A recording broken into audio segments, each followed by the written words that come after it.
నమస్తే welcome to KK news. నేను శ్రీదేవి. ఏపీలో జగన్మోహన్ రెడ్డి పని అయిపోయిందా? వచ్చే ఎన్నికల్లో కూడా వైఎస్ఆర్ కాంగ్రెస్ పార్టీ గెలవదా? అసలు ఉనికికే ప్రమాదమా? మాజీ ఎంపీ ఉండవల్లి విశ్లేషణలో నిజమెంత? ఇప్పుడు పొలిటికల్ సర్కిల్లో ఇదో ఆసక్తికర చర్చ. 2 రోజుల క్రిందట ఉండవల్లి అరుణ్ కుమార్ ఛానల్ ఇంటర్వ్యూలో సంచలన వ్యాఖ్యలు చేశారు. మరోసారి వచ్చేది కూటమి ప్రభుత్వమేనని, జగన్మోహన్ రెడ్డికి అవకాశమే లేదని తేల్చేశారు. అయితే కూటమికి ఉన్న అనుకూలతలు, వ్యతిరేకతలు ఏవని ప్రశ్నిస్తే ఉండవల్లి నుంచి ఆసక్తికర సమాధానం వచ్చింది. తనకు అంత సబ్జెక్ట్ లేదని ఆయన తేల్చి చెప్పడం విశేషం. తద్వారా కూటమి ప్రభుత్వంపై ఏడాదిలో ఎటువంటి వ్యతిరేకత లేదని సంకేతాలు ఇచ్చారు ఉండవల్లి అరుణ్ కుమార్.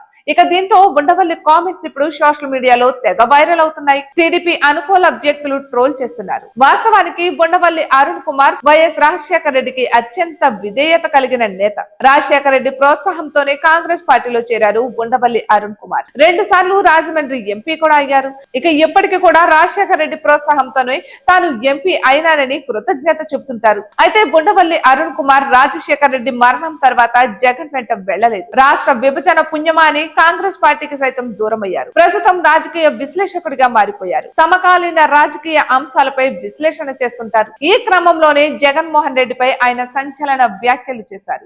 ఆయన భవితవ్యంపై తేల్చేశారు. అయితే కూటమి ఏడాది పాలనలో ఒక వ్యూహం ప్రకారం ముందుకు లేస్తుందని అర్థమైంది. పెద్ద ఎత్తున అభివృద్ధి పనులతో పాటు వైఎస్ఆర్ కాంగ్రెస్ హయాంలో నిలిచిపోయిన పనులను కొనసాగిస్తోంది కూటమి ప్రభుత్వం. ప్రధానంగా అమరావతి రాజధాని నిర్మాణం, పోలవరం ప్రాజెక్టు, మౌలిక వస్తువుల కల్పన, ఇతరత్ర అభివృద్ధి పనులు వంటి రాష్ట్ర ప్రజలపై విపరీతమైన ప్రభావం చూపుతున్నట్లుగా స్పష్టమైంది. ఇక గత 5 ఏళ్లుగా విపరీతమైన సంక్షేమాన్ని అమలు చేసిన ప్రజలు తిరస్కరించారు. ప్రజలు అభివృద్ధి కావాలని కోరుకుంటున్నట్లుగా అర్థమైంది. ఇక ఇప్పుడు అదే మాదిరిగా పాలన అందిస్తోంది కూటమి. బహుశా ఈ లెక్క కట్టి ఉండవల్లి అరుణ్ కుమార్ విశ్లేషించి ఉంటారన్న టాక్ వినిపిస్తోంది. ఇక విశ్లేషకులు కూడా అదే అభిప్రాయాన్ని వ్యక్తం చేస్తున్నారు. మరెన్నో వీడియోస్ కోసం కేకే న్యూస్ తెలుగు ఛానల్ ని సబ్స్క్రైబ్ చేసుకోండి.